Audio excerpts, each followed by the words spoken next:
What now? Whopping, whopping, bing. Whopping, whopping, bing. No, I'm not hosting Duocon. Whopping, whopping. Wow. Are you trying to blackmail me right now? Whopping, whale, bing. Ugh, fine, I'll do it. Whopping, bing. But you're not gonna like it. Whopping.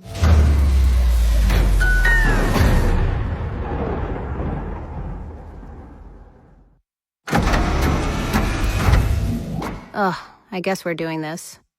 I'm Lily. Welcome to Duocon. If you're wondering why I'm not there in person, you couldn't pay me to leave my room. Let's begin before I change my mind. Our first speaker is the CEO of Duolingo, Luis Van Aan. Okay, Luis, you can come out now.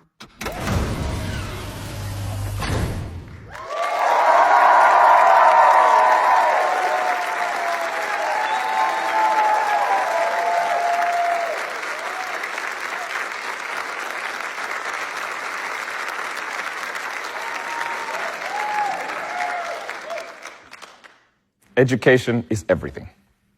We hear that phrase a lot, but there's something even more important to us here at Duolingo, and that is education access is everything.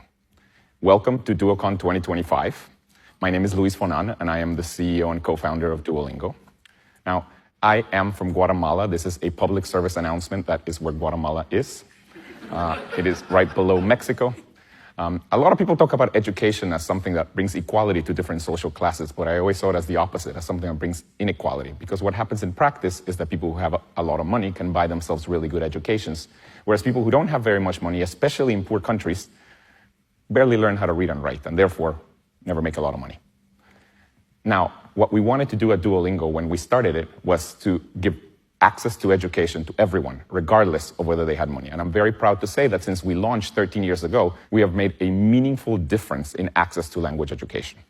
In most countries in the world, there are more people learning languages on Duolingo in that country than there are people learning languages across all high schools of that country combined. We have over 130 million people actively learning on Duolingo, and 90% of them are learning for free. We also have some very committed learners. For example, we have more than 10 million people that have a streak longer than 365, meaning they have been using Duolingo for the last year straight or longer. Now, Duolingo is used in every single country in the world. This is a map of the most commonly learned language in each country. As you can tell, the most commonly learned language in most countries is English. And that is because English can truly transform lives. In most countries in the world, knowledge of English can significantly increase your income potential. And it's direct. See, if you were, for example, a waiter and you learn English, you can be a waiter at a hotel and make more money. In the United States, of course, the most commonly learned language is Spanish, and that is because of the proximity to Latin America and also the large Hispanic population in the United States. Now, this is the most commonly learned language in every country. It's also interesting to see the second most commonly learned language in every country. What do you guys think is the second most commonly learned language in the United States? It's not French. It's not Japanese. It's English. The second most commonly learned language in the United States is English. And actually, that's pretty common. The second most commonly learned language in Sweden is Swedish. The second most commonly learned language in Germany, it's German. In Italy, it's Italian. In Spain, it's Spanish. In Norway, it's Norwegian. And so on. Today, I want to talk about how we teach at Duolingo and how we teach better and better at Duolingo. And the first thing that I want to talk about is something that we started rolling out this year. Most of you have probably seen it, and that is the Duolingo score. If you see on your home screen, right next to the flag that signifies the language, there should be a number between 0 and 160 that is your Duolingo score. So for example, my Duolingo score in French is a 40 out of 160, and that tells you exactly how well I know the language. You use this score instead of saying something like, I took 4 years of French in high school, or I am an intermediate French speaker, or my Duolingo streak is 600. None of these things actually tell you how well you know the language. Now you can say, I have a Duolingo score in French of 40. Now, let me tell you what the different ranges of the score mean so that you get a good idea. So for example, from 0 to 29, if your score is from 0 to 29, that is a beginner level. If you're familiar with the Common European Framework of Reference, or CEFR, the range 0 to 29 is equivalent to the level A1 in the CEFR.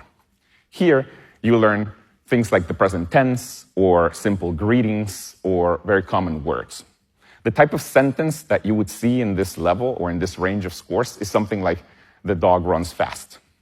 By the time you get to score range 30, so when you finish this range, when you get to score 30, you can get to a point where you can communicate to somebody as long as the thing you're trying to communicate is not very complicated, and as long as they're very patient with you.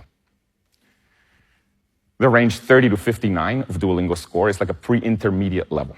This is equivalent to the level A2 of the CEFR, and the type of sentence that you see here is something like, the dog has always run fast. In the range 60 to 99, this is equivalent to the level B1 in the CEFR, and the type of sentence that you see here is something like, I wish the dog hadn't run so fast. Here, you learn how to express your thoughts. Now, the range 100 to 129 is really important and really interesting to us. This is equivalent to the level B2 in the CEFR. The type of sentence that you will be able to master in this range is something like this. This is a sophistication. Who would have thought that the dog runs so fast? This is a level that we call independent. And why it's so important for us is because by the time you finish this level, by score 130, that is the point where you can get a knowledge job in that language. You may not be able to understand wordplay really easily, or you may not be a poet, or you may still have an accent, but you can get a knowledge job in that language. So for example, if your English level is 130, you could get a job in the United States as a software engineer, or you could be a university student. And for us at Duolingo, this is the goal. We're trying to get everybody to a score 130 in the language that they're learning so that they could be in a position where they could get a job in that language. And this is why our courses don't teach past Duolingo score 130. So even though the score goes all the way to 160, we don't teach past score 130. And it's because at that range, we're just talking about very sophisticated language. So for example, the canine's legs had exerted enough kinetic energy so as to allow him to run with high velocity. We expect people to learn this type of language by themselves, and we just want to get people to a score where they could get a knowledge job in that language. Now, our courses to teach English, Spanish, and French can get you to Duolingo score 130, meaning if you finish the entire course, you could actually be in a position where you could get a job in that language. We're very proud of that. Our courses to learn German, Italian, Japanese, Korean, Chinese, and Portuguese currently get you to score 60, but in the next few months, we're going to be able to get you to score 130, so we're very proud of that. Now, we all know that learning a language takes a long time. This is a table of how long it takes on average to get to different scores on Duolingo. So for example, to get to a score 30, it takes 93 hours.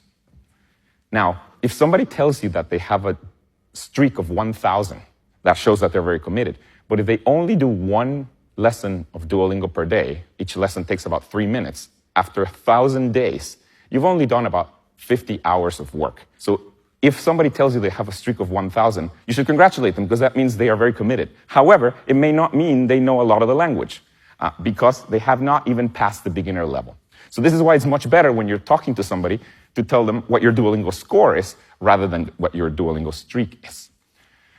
To get to a score 60, you need 192 hours.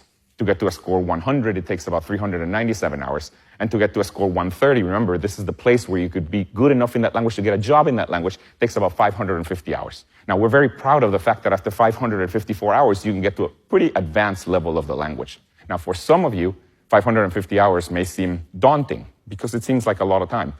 But this is the magic of Duolingo. This is why we work so hard to keep you motivated. This is why we have features like the leaderboards that get you to do more lessons every day, or this is why we have features like the friend streak that get your friends to encourage you to continue doing lessons on Duolingo. Now, being able to teach all the way to the point where you could get a job in that language really requires a lot of sophistication in the way we teach. And as you progress in your score, the course actually changes to be more and more sophisticated. So for example, at the beginning of the course, when you're